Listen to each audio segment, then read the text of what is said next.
Second Chronicles chapter 4. Then he made an altar of bronze 20 cubits long, 20 cubits wide, and 10 cubits high. Also he made the molten sea of 10 cubits from brim to brim. It was round, 5 cubits high, and 30 cubits in circumference. Under it was the likeness of oxen, which encircled it for 10 cubits, encircling the sea. The oxen were in 2 rows, cast when it was cast. In it stood on 12 oxen, 3 looking toward the north, 3 looking toward the west, 3 looking toward the south, and 3 looking toward the east. And the sea was set on them above, and all their hind quarters were inward. It was a handbreadth thick. Its brim was made like the brim of a cup, like the flower of a lily.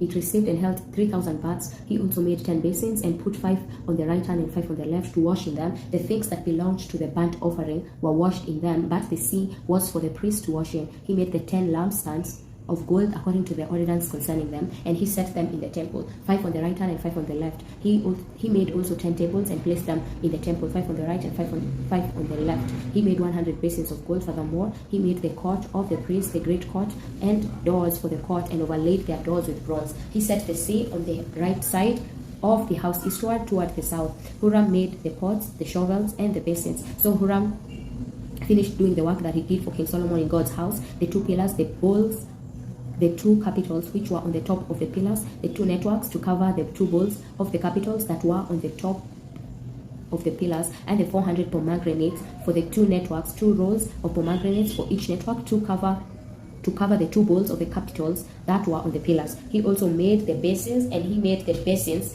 on the bases, 1 sea and 12, and the 12 oxen under it. Huram Abi also made the pots, the shovels, the forks, and all its vessels for King Solomon, for Yahweh's house, of bright bronze. The king cast them in the plain of the Jordan, in the clay ground between Succoth and Zereda.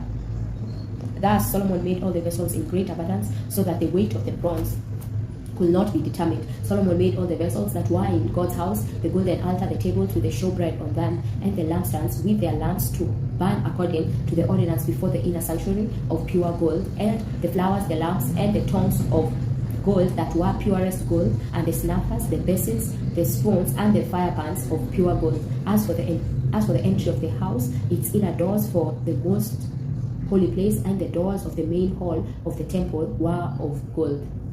Amen.